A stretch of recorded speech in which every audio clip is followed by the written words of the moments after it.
So you want to run a mercenary company in Italy. Mail, a war horse, a painted banner, 5,000 iron crossbow bolts stacked in a shed, and a column of men who eat every day whether or not anyone is fighting. More mouths than your street holds. That is the picture. Here is the account book. In 1350, Florence paid a German cavalryman 522 soldi a month. The clerk who hired him was posted at 120. Same book, same month, same city, and nothing at all survives from the company's own side of it.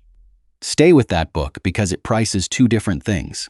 A captain of a German cavalry unit drew 1,920 soldi a month in Florentine service. That is the top of the hired scale. Now the other kind of payment. In 1375, Siena paid John Hawkwood 30,500 florins to ride out of its territory. Not soldi. Florins for no service at all, and more than that government's revenue for the year. I am not converting one into the other. Different coin, different city, 25 years apart. The payroll around that gap is stranger still. The officer whose signature put soldiers in the field, the chamberlain of the condotta, sat below the lowest paid soldier on the rolls he was signing. The podesta took 26,667 soldi a semester, and that had to carry a household of 38. A bell ringer drew 80. One of those prices came off a published code. The other was whatever the company set it was on the day. Now, here is what does survive.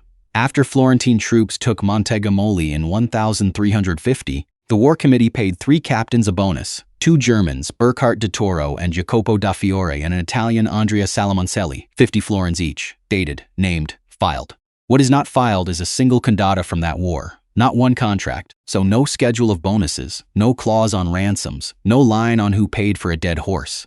You get the payment and never the terms it was made under, which leaves 2 questions with no document behind them. What did it cost a company to hold a unit together between contracts? And what was the best paid captain of the age actually earning in a year? That second figure is held to the end of this. So is the biggest number in the story. The running sum Siena paid across 57 years simply to be left alone. A city does not buy soldiers, it buys units, priced and inspected by the block. Start with the paper. The contract that bound a company, the condotta, ran a firm 6 months, the firma, and then a second 6 months only if both sides still wanted each other. 6 months on. 6 months maybe. That is the whole employment relationship. Inside it, the takings were divided before anyone drew a sword. Movable plunder stayed with the men who seized it. Land, castles, and fortresses were taken on the state's account, never the company's. Captured exiles and enemy captains had to be handed over. Every other prisoner stayed with whoever took him. I should say where that last clause comes from. It is a summary of how these contracts read across the period, not a line transcribed from one surviving sheet. The shape is solid. The wording is not quotable. Now the unit itself. Before the English came, the Florentine unit was the banner, 20 to 25 men under one captain, used for cavalry and infantry alike. Ultramontane banners were set at 20, and no more than 15 Italians were allowed in a unit of 20 to 50. The English brought something else. The lance, 3 men and 3 mounts, a man-at-arms, a squire, and a page who was usually a boy on a pony. Of the 3, only the first 2 carried arms. You are paying for 3 horses to put 2 weapons in the field. Here is the part that surprises almost everyone about the most famous company of the century. When the White Company crossed the Alps in 1361, it arrived as a payroll, roughly 3,500 cavalry and 2,000 infantry. Roughly, because that is a contemporary estimate, and nobody counted them at the pass. In May 1363, it signed itself to Pisa for 6 months at 40,000 florins.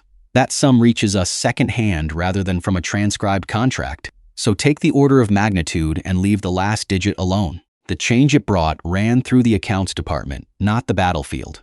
On the 8th of December 1367, Florence hired 4 English captains, each at the head of a single lance, the first lance units on its books. 14 more English captains followed 2 days later, 11 more the day after that. By the start of 1368, the largest single command on the Florentine payroll was 12 lances, and it belonged to a Burgundian.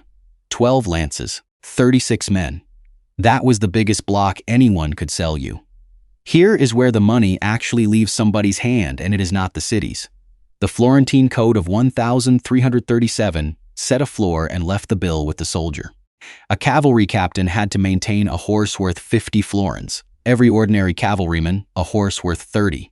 Those are minimums for muster, not market prices.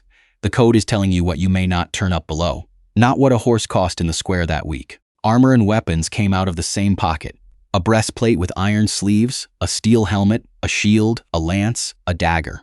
5 pieces the captain bought himself, with a fine waiting if he could not show them when he was inspected. Turn that fine around. A rule that punishes a man for turning up without a breastplate exists because men were turning up without one, which tells you the kit was expensive enough to be worth the gamble. So price the smallest sellable block. 1 captain's horse at 50 florins, 2 more at 30 florins each. 50 plus 30 plus 30 is 110 florins of horseflesh. Spread over the 3 men who ride them, that is 36 2/3 florins per man. Before a single strap of armor, before a lance, before a dagger, and before anybody has been paid for one day. Hold it against the code's own scale. The captain's minimum horse, at 50 florins, is worth more than both horses under the men riding beside him. The command seat is the expensive seat, and the man sitting in it buys it himself. Here is the turn, and it is the whole shape of the trade. Every item so far is kit the soldier owns and the employer does not, which makes the horse at once the largest thing he holds and the thing most likely to be killed under him inside the hour. One payment ran the other way. Every condotta carried in advance. The prestanza, generally a quarter to a third of the contract, paid before the company moved at all. It covered shifting and equipping the men, and it bound the state to its word. That range is drawn across many contracts rather than read off one, so take it as the practice and not as a quotation. Now the part that recurs every month, whether or not you have fought anybody. Under the code, wages were paid at the beginning of each month. Muster was held 2 days after the payment of wages. Fines for failing muster were deducted directly from a soldier's pay. Look at that order as an operator, because it runs the wrong way round. The money goes out first. The check that the money has bought anything comes second, and when the check fails, nothing is withheld. It is clawed back out of the next packet. You are paid in advance for a state of readiness, then audited on it in arrears, month after month, forever. Foreign soldiers carried one more thing on top. Each needed a malevidor, a named man standing surety in case of fraud. Somebody solely local had to be willing to be ruined by you, which means that before you could take a Florentine contract at all, you had to find a Florentine who would stake his own credit on your good faith. That is a barrier, and no wage table shows it. If you want a shape you already know, this is a haulage firm paid by the lorry by the month and inspected 2 days after payday. The lorries are yours, the drivers are yours. The customer is paying for a fleet to be present and in working order, not for anything it carries. Nobody is paying you by the mile, and the rates on that fleet were public, keyed to rank, and immovable. The captain of a German cavalry unit of 20 to 25 men, 1,920 soldi a month. An Italian cavalryman in the ranks, 400. The captain of an Italian unit, somewhere between 800 and 1,000. Look at what those figures are keyed to, not to how the campaign went, not to whether a town fell, to nationality, and to whether you stand at the front of the block. 2 captains at the head of comparable units, 1 German and 1 Italian, are worth roughly double one another on the same page in the same month. Here is the pressure that puts on you, and it is the reason this trade eats men who are good at fighting. The rate is fixed, the inspection is fixed, the replacement cost is entirely yours. Lose half your men in a bad week, and the pay line does not move to help you. You remount and rearm to the same standard, on your own coin, in time for the inspection on the 3rd. There is no bad month clause, because nobody ever wrote one in. Every other wage in Florence moved. Watch them go. A mason earned 13.4 soldi a day in 1,349. The year after, 16.8. An unskilled laborer went from 8.4 to 10. A shield bearer serving in a unit of 20 to 25 men was on 120 soldi a month in 1,349 and 170 in 1,350. The captain of that unit went from 150 to 340. The city wrote those rises into law rather than fighting them. Twice. In February 1,350, it put the reason on the record. For smaller pay, it did not believe it could find men. Now the German cavalryman. 522 soldi a month in 1,350, and 522 soldi a month in 1,349. Not a soldo of movement. Here is the part that runs backwards. The most expensive soldier on the payroll, the one who has bought his own horse and his own armor, is the only man in this account book whose posted rate the city never touched. And I want to be exact about what that figure is. It is the baseline in the budget and nothing more. Cavalry contracts carried bonuses and compensation on top of it, so it is a floor, not a total. What did not move is the floor. Why it did not move is a supply story. A cavalryman was, by definition, a landholder, and the plague had pulled the rents out from underneath that whole class. So they sold the one thing still worth something, themselves, into a trade that already had more of them than it needed. Shield bearers came from the opposite direction, recruited locally, out of a pool that had just been emptied, and able to name a price to a city with nobody else to ask. Put both on one scale. At 64 soldi to the florin, and that rate holds for these 2 years only, it moved across the century. The cavalryman's month is a little over 8 florins. The shield bearers is a fraction over 2.5. The gap between them is real. It simply stopped widening in the 1 year when every other gap in the city was widening. Price the block.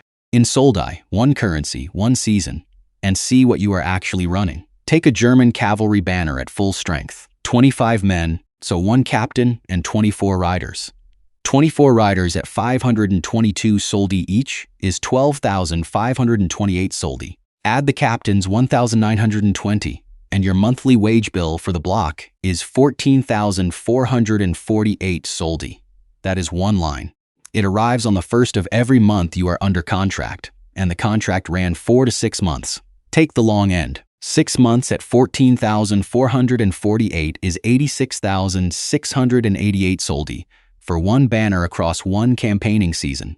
Now shrink it back to one man because that is where this gets legible. 522 soldi buys a month of one German horseman. A Florentine mason in 1,350 was on 16.8 soldi a day. Divide one by the other. Just over 31 days of skilled building work for one cavalryman's month. A month of a man on a horse costs you a month of a man building a wall, and the wall is still there in 20 years. Scale it back up and the comparison keeps working. That 6-month season, 86,688 soldi, is 5,160 days of the same mason's labor. One block of 25 men, one campaigning season, priced in mason days. Now set the cavalryman's month against the official who hired him. His posted salary was 120 soldi a month, which the cavalryman clears 4 1/3 times over. That is 2 posted rates side by side and nothing more. The man who held that office also drew separate fees for war work on top of the post, and his real income is not on that line. Here is the line that sits worst in the whole budget, and it is the captain's own. He draws 1,920 out of a monthly bill of 14,448, one part in 7.5. The other 12,528 goes straight out to the men underneath him. Whatever a captain is, he is not somebody taking a large share of his own unit, which is exactly why a captain who wanted serious money went looking for more lances rather than better terms. You do not raise your rate in this trade. You raise your head count. And the whole block, converted once, at 64 soldi to the florin. 14,448 soldi is 225 florins and 3/4 every month. 225 florins a month, before a horse has been replaced, before a fine has been deducted, and before anybody has ridden at anything. Siena. Smaller than Florence, poorer than Florence, and sitting directly in the road. Between 1,342 and 1,399, the city was raided at least 37 times by companies of adventure. At least. That is the floor the surviving accounts will support, and William Caffaro, who did the counting in the Sienese archive, says so plainly. The real figure is higher, and nobody can tell you by how much. And here is the running sum I have been holding back since the start. Across those 57 years, Siena paid 291,379 florins to the companies. Break it down the way an operator would. Divided by the raids, that is 7,875 florins every time somebody appeared on the ridge. Divided by the years, it is a little over 5,100 florins a year, every year for 2 generations. Not a war budget. A standing charge. Now put it beside a person. The cost of living for an average Sienese across this period ran at about 14 florins a year. Take that gently. It reaches us as a summary of the archival work rather than as a line from a table. On that scale, the whole sum is 20,812 years of one ordinary person's living. The single payment to Hawkwood in 1,375 is 2,178 of them. Here is the part that decides the whole story. Every florin of that bought no soldiers, not one man on the payroll, not one horse at muster, not one course of stone on a wall. The largest military line in the city's books hired nobody, and it does not include what came after each raid. The compensation owed to the wrecked communes, or the troops Siena had to field anyway, those are separate bills, and nothing sits on the other side of that number in the record. You cannot point at a fortress it razed, a company it retained, or a mile of territory it kept. What the city bought at least 37 times over was one more season. At the end of it, the city could not always find metal. One debt of 4,000 florins owed to the White Company was settled in bills of exchange, on paper rather than in gold or silver. That detail carries more than it looks. A commune paying a mercenary company in paper is a commune that has run out of coin and is being allowed to owe, which is exactly the position Siena governed from for 2 generations, raising taxes, borrowing from its own citizens on a scale it had never attempted, and selling off properties and whole towns to keep the payments moving. 2 columns now, 1 decade, and you are reading them as the seller. Column 1 is contracted work. In December 1369, the Florentine army that fought at Siena stood at roughly 3,000 horses and 3,000 infantrymen. Roughly, and only roughly, that is a Florentine diarist's estimate, and the contemporary accounts of the other side disagree with each other by more than double. Florence lost. What Florence did next is the seller's best year in the whole story. It rebuilt by buying scale, and it bought it from named men, Oswald Buvoler and Conrad Chans at 177 lances each, Conrad Whitingen at 170. At 3 men to the lance, 177 lances is 531 men riding under one man's contract. Then October 1371, and a league with the papacy, Pisa, Siena, and Arezzo pledging 2,000 lances and 4,000 infantrymen to run for 4 years. 2,000 lances is 6,000 mounted men on paper. Read that carefully. It is a pledge shared between 5 signatories, not an army Florence fielded. But it is 4 years of forward demand written down in a market where the standard term was 6 months. Column 2 is the other trade. In 1375, Florence paid John Hawkwood 130,000 florins for a promise not to attack it. And the Signoria appointed a committee of 8 men, the Auto dei Preti, to squeeze that sum out of the clergy, the bishops, the abbots, and the monasteries. The city did not pay it out of the treasury. It went and found somebody else to pay it. The same settlement put him on 600 florins a year for the next 5 years, and 1,200 florins a year for the rest of his life. Here is the part that changes the shape of both columns, and it has nothing to do with who was paying. It is the workforce. Of the 94 mercenary captains commanding Florentine forces in September and October 1369, 63 had already worked for the city for at least 4 years, 67% of the command. These are not drifters. They are staff. And the captain Florence bought off in 1375 was the same man who had held the field against it at Siena 6 years earlier, at the head of a Milanese army.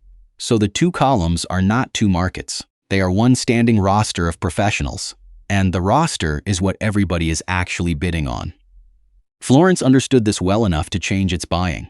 By the war against the papacy, it had gone back to small contingents on purpose, refusing units the size of Whittingens, for fear of what a block that large could do if it walked. That is the risk of this trade priced into a purchasing policy. The bigger the block you sell, the more dangerous you are to the man buying it. 2 men, 1 trade. Gottfried Roher was hired by Florence in 1334 on a 6-month contract and stayed on contracts like it, without a single break, for 20 years. Rolling 6 months, 40 times over. Then in 1354 he left and joined the Free Company of Fra Moriali, which promptly extorted a large bribe out of Florence and the cities around it. 20 years inside the payroll, then 1 step outside it. What no surviving line records is what that step was worth to Roher personally, only that the company he had joined took its money out of the city that had paid him for 2 decades. John Hawkwood never had to take that step because Florence eventually stopped making him choose. And here is the figure I have been holding since the beginning. Across the 30 years he served as a captain, his earnings ran between 6,000 and 80,000 florins a year. 2 things about that. It is the top of the trade and nobody else's number. The most successful captain of the century, not a typical man in it. And it is a range assembled out of many kinds of payment, rather than read off one account. But nothing in the Florentine wage tables comes anywhere near the top of it. Not a captain's month. Not a banner's season. Nothing. He died in Florentine service in 1394, still drawing his annuity. And a pension does not buy a battle. It buys one man's absence from every other payroll in Italy, and Florence had spent 40 years learning to price that before it wrote the line. The other question never gets answered, and that is the honest end of this. What it cost a company to hold a unit together through a winter between contracts is in no book anywhere, because the men who knew the number never kept one. So you are left holding the buyer's ledger. It still exists. It says 1 German cavalryman for 1 month, or 5,000 iron crossbow bolts, out of the same purse. What it never says, because nobody in Florence had the faintest reason to write it down, is what that same man was worth to the town 20 miles down the road, which spent that month hoping he would ride straight past it.